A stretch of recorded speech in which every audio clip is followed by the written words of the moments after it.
we've got Holly Kessler, but nobody can find her camera. We got Sally Grubbs, who is the vice chair.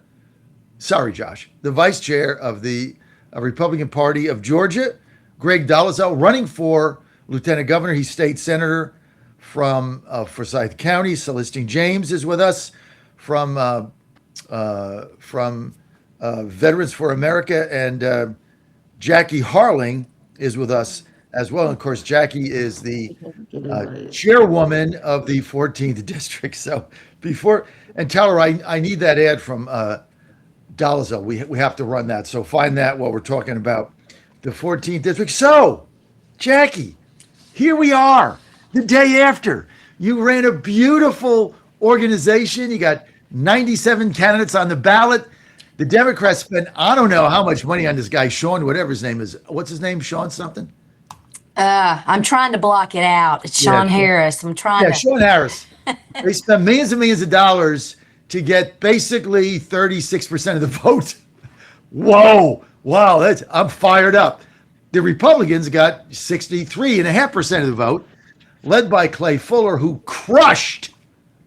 I say that again, crushed Colton Moore. As I told you guys when Trump endorsed him, even though he wouldn't come on our show because he was scared of Jackie, he was going to win. I did win my bet. Marcy McCarthy, who feeds my cat, now has to make me a full, unadulterated, big Robert cheese plate. Not from Publix. Got to do it all. Got to have the cheese plate. Got to deliver it to me and Ann, because got to pay up, McCarthy. You lose your bet, don't welch. Got to have that bet. I knew about that bet. I know. About it. Yeah. Don't look. I gamble, and one thing about when you gamble, you can't welch. You got to pay the man. So pay up. So we're looking forward to that. So Jackie, let's get right to you. So Colton Moore gets annihilated. I don't know why he would run in May. He might as well just write that $5,000 off. That's like dumb. Should stay in the state Senate. But the Democrats are all like chortling today. They're like, wow, we came in first. There was like one Democrat and 92 Republicans. Like, how is this a victory for them? It's not. It's not a victory for them. It's a victory for the Republicans, and I applaud all the candidates who stepped up in this situation. We, desperate not to lose this seat to a Democrat. Okay, so the Republican coalition is strong, and I think the Colton race, the Colton Clay race, was a little surprising. But you know what? That literally, no insult to anyone. We had a lot of wonderful candidates, but I tell you, it's a hard thing to go against a Donald J. Trump endorsement. It really, really is. And so, I think that really, really helped Clay. I mean, I think everybody knows that. But all the volunteers have worked so hard. I know it was hard for the Colton supporters. But you know what? We're adults, and we've got to coalesce and come together. And if we everybody that voted for all the other candidates comes together and votes for Clay, we will win this thing. And that is, this contest, this race is not a purity test. If you're a Republican, you got to get in there, and we've got to come together and support our Republican. And I'm hoping that a lot more people that have had to be neutral, like myself, I've had to be neutral. But now there's only one Republican in this special election runoff race, and so we can push hard. And, all right, Jackie, I believe we will. Can we put to bed the ridiculous notion that the Democrats could win this seat, please? I mean, that was like from day one, that made no sense to me. The Democrats spent millions of dollars and got 37% of the vote. The vote is not going to grow. That's his high point, basically. So can we finally put this to bed? Obviously, Republicans have to get out and vote. Doesn't matter what your race is, you have to get out and vote. But can we put that ridiculous hypothesis to bed now, please?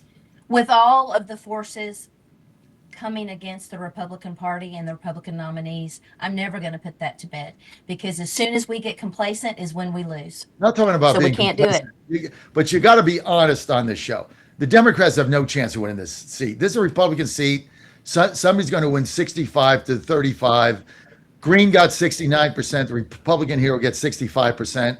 So, no change. Final question, and then I'm going to get to Greg's ad. Final question. Colton Moore. He got crushed, okay? Jimmy Massey on steroids. You got to It's not. not Jimmy Massey. Tommy Massey on steroids. He got, I don't know, Jimmy Massey's a friend of mine somewhere. Got crushed. Got, 11% of the vote. Really an embarrassing showing. Why should he run in May, waste time and money? Shouldn't he withdraw from that, eat the 5,000, and stay in the state Senate? Well, I think Colton Moore is a dynamic leader, and has got a great future. And he's going to have to do some soul searching and praying. And I know his team are. I spoke with them, and I was with them last night. And he's a powerhouse. He's another. I think what may have hurt him is he's so much like Marjorie Taylor Greene, and that didn't bode well for us, and maybe that was a little bit caused a little bit. But I really think the endorsement was the kicker. I think that's what made this happen. But I you know what? I'm not going to tell him whether or not to run. I know I am. I'm going to tell him what to do. He got annihilated. Look, we got to be honest here, and I get your position as chairman. You can't. I'm just going to say it straight out.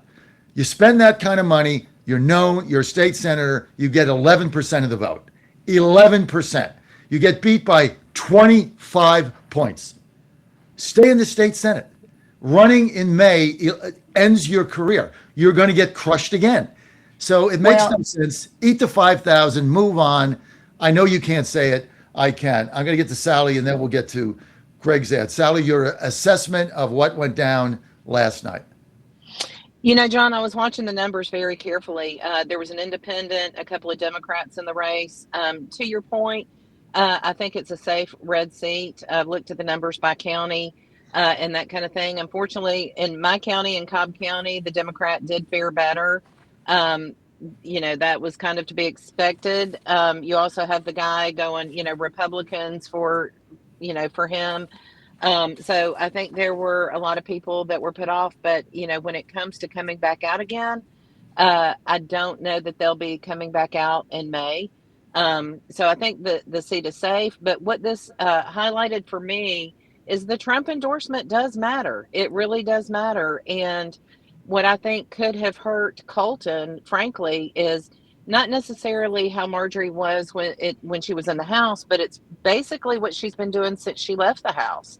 And going on all of these extremely liberal shows and some of the things that have been coming out, I have to say that continues to hurt Republicans, in my opinion.